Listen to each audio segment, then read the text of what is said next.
Hey guys, Igor here, and today I've got a special video for you. We're going to take a look at my sketchbook from the 2015 Inktober. So let's get right into it. A few pages are missing and I'm going to try to fill them in. I either ripped them out and gave them to people, or I actually ripped them out and haven't given them away yet. But here we go with ink drawing number 1. We've got like a baby bulldog, and all I used for these was let me get this pen for you guys. It's a Pentel pocket brush. It's really cool. It's like almost $20, I think. And then you have to buy replacement cartridges, which were like 6 for, I don't know, $7 or something. That's ink drawing number 1. Here's ink drawing number 2. That's a friend of mine requested I do a lobster. The only thing I kind of don't like was that it's off screen. I just haven't given it to her yet. And this is colored in with Copic markers and one of these jelly roll pens for the white highlights. I used a mid-tone paper, this brown paper, on purpose because now I can go in and add white wherever I want to. And I'm definitely going to use this thing to do some live drawings in the future. So this is day 2. It was a lobster. Day 3.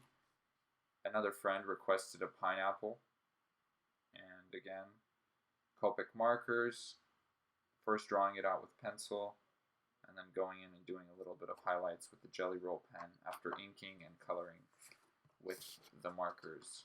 Here's a drawing that I did. There was a Mockingjay Bird. Somebody requested Hunger Games, so I did one that's like a fat variant. See, it's got the little steak and the chicken leg or thigh and the arrow. Here's a wild frog. All of these, or most of these, were done from my imagination, so you can kind of expect a lot of the anatomy and stuff to be off, but you know, I don't care. Here's a sea turtle. You can see a little bit of dirty spots right here, and that's mainly from the marker smearing from one page to the next, but that's kind of outside of my control, and that's sort of a downside, you know. But if I had more colors, then I would have went in and done some of the background. So some of these are really plain. Here's a panda. Hopefully the highlight shows, but I went and covered up the entire ink edge with the jelly roll pen. Again, I really like this thing, and I just wanted to kind of abuse it and really get familiar with it. Here's an animal. I forgot what it was called. It looks kind of weird. I'm not too happy with all of these.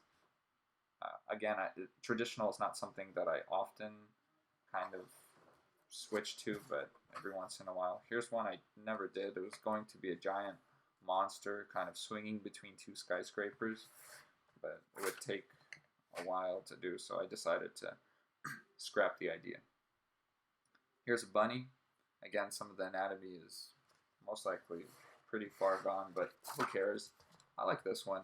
So for this piece, I don't know if it'll show up too well, but the lines in between the camo aren't actually white. Even though I used the jelly roll pen, I went over when the marker was still a little bit wet, so it picked up some of that yellowish color underneath, and it looks a lot better in person.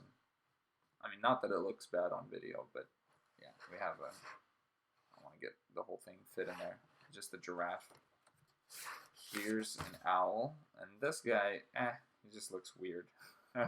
Let's be honest. And it's just a lot of white. Kind of one-dimensional. Somebody wanted me to draw a DJ bunny. This one got really dirty, but that wasn't on purpose.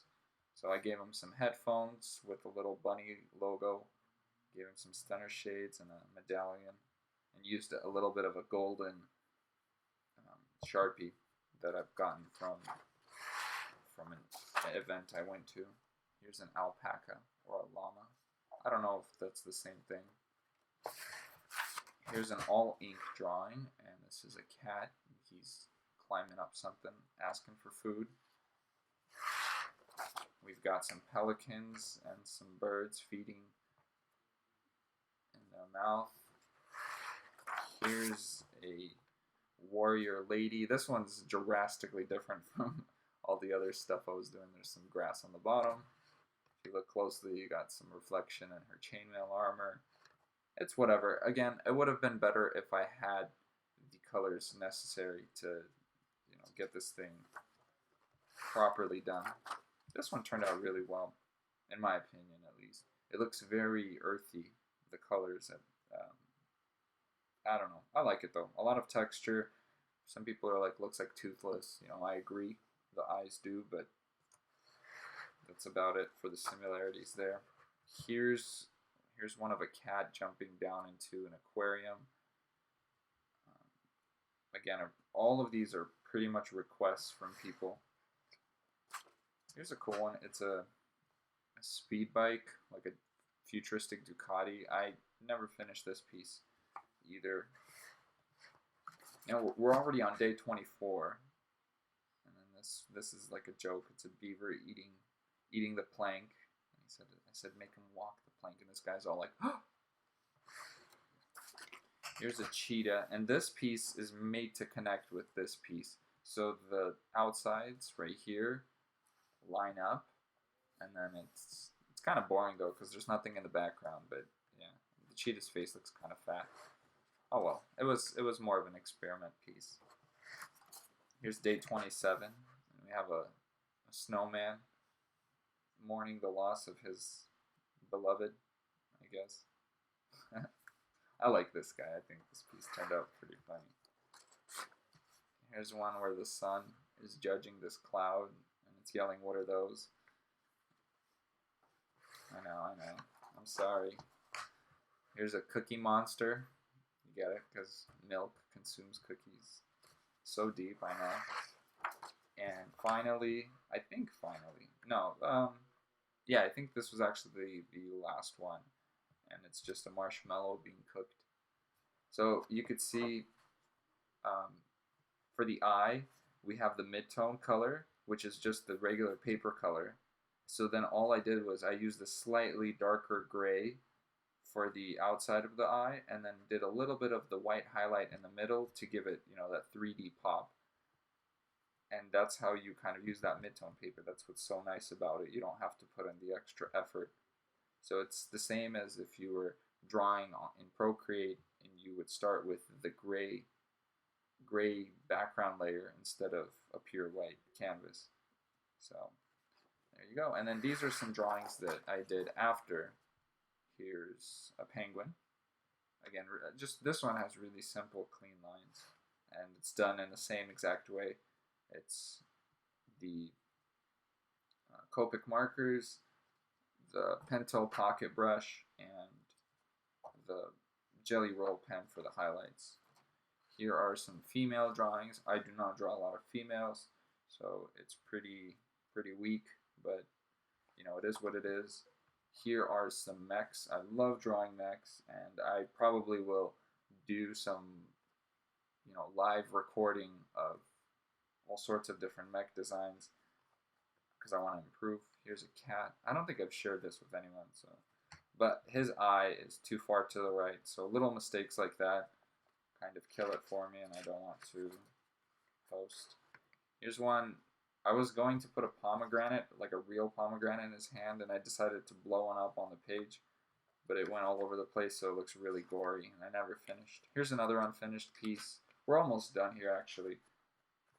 This sketchbook isn't that big. Here's some dude and some cyber dude. I don't know. Again, these are recent doodles, and I haven't really thought a lot about them. Here's a cat breaking a vase. Here's this thing. If you put your finger like this and then you draw in the rest, that's sort of what it would look like. I have that picture on Instagram. And here's a bunny drawing I recently did. That's actually it. That's the last page on this sketchbook. I have more sketchbooks I will share with you guys in the future, but for now, this is me testing out my new camera and, you know, just sharing with you guys what I've done in the past couple of months. So thanks for watching, and see you next time.